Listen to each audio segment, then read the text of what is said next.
je retrouve ce livre saint, et il y contient 2500 écritures sur la gestion de l'argent et sur les possessions. Et j'ai commencé à lire des gens comme Ron Blue, Larry Burkett et Howard Dayton, qui ont été les premiers dans le monde chrétien de l'ère moderne à parler de ce que la Bible dit sur l'argent. Et j'ai été stupéfait. Et j'ai commencé à vivre selon ces principes et ils ont fini par fonctionner.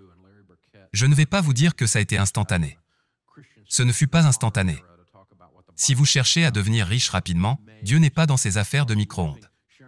Cela va prendre du temps. Nous avons donc découvert qu'il y a 5 choses que si vous les faites avec l'argent sur une période de temps, généralement 10 ou 15 ans, vous construirez un patrimoine. 100% du temps. Je ne sais pas quel niveau parce que je ne peux pas prédire les accidents de voiture et le cancer. Je ne peux pas prédire les tragédies et je ne sais pas quels seront vos revenus. Mais si vous travaillez et que vous faites ces 5 choses, vous construirez un niveau de richesse très solide, 100% du temps. Et ce n'est pas un quelconque truc de prospérité, ce n'est pas non plus mystique ou magique. Quand j'aborde ces 5 choses, elles sont toutes de bon sens. Mais le bon sens est si rare maintenant. C'est comme avoir un super pouvoir. Et quand vous vous connectez au bon sens du divin, ça change tout. Alors regardons les 5 choses. La première consiste à s'établir un budget. Un plan écrit. Jésus a dit, « Lequel d'entre vous, ayant l'intention de construire une tour, ne s'assied pas d'abord et ne compte pas le coût, à moins d'arriver à mi-chemin et d'être incapable de finir. » Et tous ceux qui le voient commencent à se moquer de lui et disent, « Cet homme a commencé à construire et n'a pas pu terminer. » Voilà un autre chrétien qui ne peut pas payer ses factures. Tu dois faire un budget sur papier, dans un but précis avant le début de chaque mois. Si vous travaillez pour une société appelée X machin, et que vous gérez l'argent de cette entreprise, de la même manière que vous gérez votre argent actuellement, vous allez vous-même vous licencier. Vous savez qu'on a un mauvais rapport avec l'argent. La Bible dit que celui qui est impulsif exalte la folie. La folie est le verbe qui désigne un fou en action. Il est impulsif comme un fou en action. Vous savez qui est déjà passé par là? Moi. Et nous sommes désorganisés. Nous n'avons pas de plan. Rien n'est écrit, et on a le culot de prier notre Père Céleste, le Créateur du ciel et de la terre, et dire « Seigneur, je manque de conduite. Je suis horrible et je suis incompétent. Mais quand même, envoie-moi plus d'argent. » Ce à quoi il nous regarde et dit « Non. C'est dans la Bible. Parabole des talents. Le maître donne à 3 serviteurs une somme d'argent à gérer. Il revient plus tard, 2 d'entre eux l'ont bien géré, un autre non. Celui qui ne l'a pas bien géré, non seulement il ne lui a pas donné plus, mais il lui a enlevé l'argent qu'il avait, et l'a donné à celui qui avait le plus, qui avait le mieux géré. Et puis il y a cette écriture sur l'inégalité des richesses. Il est dit juste après, ceux qui sont fiables dans les petites choses obtiendront plus à gérer. Il y a plusieurs années, mon fils qui venait d'avoir 25 ans, a décidé qu'il voulait une Corvette toute neuve. Ce à quoi je l'ai regardé et j'ai dit, « Je suis un père affectueux. Mais non, tu ne peux pas avoir une Corvette neuve. Bien que cela semble être une bénédiction pour toi mon fils, elle fait 465 chevaux. Elle a une carrosserie en fibre. Elle passe de 0 à 100 km en 3,1 secondes. Le problème c'est que tu es un conducteur incompétent. J'ai vu ta conduite. Tu vas te tuer avec cette voiture. Et jusqu'à ce que tu prouves ta compétence, on ne va pas parler d'un truc aussi ridicule. Donc pour l'instant, ce que tu auras, c'est une vieille chevette avec une gerbille fatiguée sous le capot. Soyez d'abord sérieux dans les petites choses. Décidez. Ce qui est intéressant avec chacun de ces principes, c'est que vous pouvez décider aujourd'hui de les mettre en pratique. J'avais un gars qui travaillait avec moi, et il ne faisait pas ce processus correctement.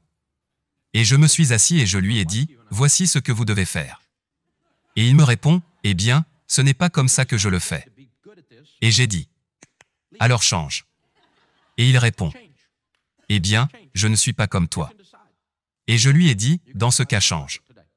Tu peux décider aujourd'hui d'être bon. Change aujourd'hui même. » Vous pouvez décider, quand vous rentrez chez vous, vous pouvez décider de faire un budget aujourd'hui, sortez le bloc-notes jaune, ou allez sur budget gratuit en ligne, chaquedollar.com. Vous pouvez décider aujourd'hui et vous dire, je vais commencer à bien gérer mon argent, aujourd'hui. Parce que vous allez continuer à obtenir ce que vous avez toujours obtenu, si vous continuez à faire ce que vous avez toujours fait. Vous le savez. On récolte ce qu'on sème. Et le deuxième principe est que vous devez vous débarrasser de vos dettes. Maintenant, la Bible dit, le débiteur est l'esclave du créancier. Et c'est vrai. L'emprunteur est l'esclave du prêteur. Pensez-y. Votre outil de construction de richesse le plus puissant est votre revenu. Laissez-moi vous montrer à quoi ressemble cet esclavage.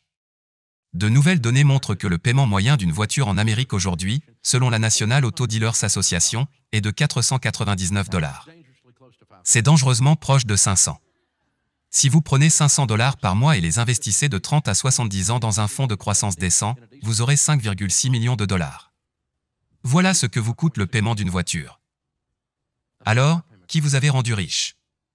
General Motors, Ford, Lexus, Toyota. Qui? Vous avez rendu quelqu'un riche. Et vous roulez avec une voiture que vous ne pouvez pas vous permettre. Vous vous grattez la tête et vous vous demandez pourquoi le fonds pour l'université de vos enfants n'a pas été approvisionné. Parce que vous donnez tout votre argent à quelqu'un d'autre. Et ceux que vous rendez riches ont de plus beaux meubles dans leur immeuble. Les gars, il se passe quelque chose ici. Je ne me prends à personne. Pensez-y. Et si vous n'aviez pas de paiement? Je n'arrive même pas à me faire cette idée. Eh bien, tu auras toujours un paiement pour ta voiture. Vous entendez les gens dire ça. Le petit homme ne peut pas avancer. Vous aurez toujours à payer une voiture pour conduire quelque chose de bien. J'espère qu'on va élire un président qui va arranger ma vie. Ça n'arrivera pas. Aucun d'eux n'a la solution. Je vous le dis. Vous êtes en charge de votre vie. Alors comment se débarrasser de ces dettes? Eh bien, vous devez décider de ne plus emprunter. C'est la première étape. Tu es bizarre. Vous avez raison. Je suis bizarre.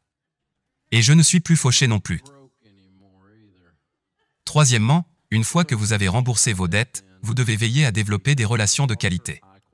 Qu'est-ce que ça a à voir avec l'argent? Il y a une énorme corrélation entre ceux qui construisent leur richesse et les personnes qu'ils fréquentent. Parce que vous devenez ce que vous fréquentez. Si vous le remarquez, on devient ce qu'on fréquente. Vous ne laissez pas vos enfants traîner avec des petits délinquants juvéniles du quartier, n'est-ce pas? Si le petit Johnny est dans les rues, vous ne laissez pas votre enfant courir avec le petit Johnny parce que vous savez que vous allez avoir une tête de mauvaise herbe dans votre maison, non? Et vous savez cela. Les études ont montré que sur une période de 10 ans, votre revenu se rapproche de 10 à 20% de la moyenne des revenus de vos 10 amis les plus proches. Parce que vous avez les mêmes habitudes qu'eux. Vous avez les mêmes attitudes qu'eux. Si vous voulez apprendre les Écritures, fréquentez des gens qui connaissent les Écritures. Si vous voulez avoir une bouche sale, fréquentez des gens qui ont une bouche sale. Vous l'aurez. Vous ne pouvez pas vous empêcher de le devenir. Vous deviendrez ce que vous fréquentez. La quatrième chose dont vous avez besoin, c'est épargner et investir. De précieux trésors et de l'huile sont dans la demeure du sage, mais l'homme insensé les engloutit. Les personnes sages économisent de l'argent. C'est ce que cette phrase veut dire. L'huile est un signe du Saint-Esprit dans l'Ancien Testament, elle était utilisée pour oindre les rois et pour que l'huile brûle dans le Saint des Saints. Et donc elle était utilisée sur le marché comme nous utilisons de l'argent aujourd'hui, comme moyen d'échange. Si vous aviez une carafe d'huile, vous étiez prêt à faire des affaires, et c'est un signe de richesse. Alors relisons autrement cette phrase. Dans la maison des sages, il y a des réserves d'argent. Les gens sages économisent de l'argent. Pourquoi? On ne va pas commencer par leur dire qu'il y a urgence, non? Grand-mère l'a dit. Économisez pour les jours pluvieux. Je vous dis qu'il va pleuvoir. Tu vas avoir un accident de voiture. Tu vas perdre ton travail. Il va se passer quelque chose. Tu vas avoir besoin d'argent. Dave, tu dois être positif. Je suis certain qu'il va pleuvoir. Quelque chose va arriver. Et puis tu dois économiser et investir pour prendre ta retraite avec dignité. Tu sais, je vais dépenser tout ce que je gagne et espérer que le gouvernement, qui est bien connu pour sa capacité à gérer l'argent, prendra soin de moi. C'est une idée stupide. C'est juste ridicule. Et nous comptons sur eux, d'une manière un peu bizarre, pour venir. Ils ne viendront pas. Il n'y a pas de cheval blanc. Il n'y a pas de calvaire. Vous êtes en charge de votre destin. Et c'est une excellente nouvelle. La dernière étape est celle-ci. Dieu aime ceux qui donnent avec joie. Il aime celui qui donne avec joie et cela concerne la générosité. La générosité n'est pas seulement un transfert de fonds. La générosité est un esprit. Les personnes généreuses sont plus attirantes, elles sourient, elles ne sont pas grognonnes. Elles ne ramènent pas tout à elles. Ce sont elles qui ouvrent la porte. Ce sont elles qui, lorsque le panier tombe et vos courses roulent le long du parking, ce sont elles qui vous aident à les ramasser. La générosité est un esprit. Elle change tout dans votre vie. Mais c'est terrible et difficile de donner si vous êtes fauché. Si vous êtes endetté, si vous n'avez pas fait d'économie, si vous n'avez pas de plan, et si vous ne fréquentez pas d'autres personnes qui sont généreuses, et ainsi de suite. Tu dois décider aujourd'hui. Cela va changer votre vie. Vous allez changer tous ceux qui portent votre nom de famille et qui vous suivent. Si vous faites ces choses, c'est puissant.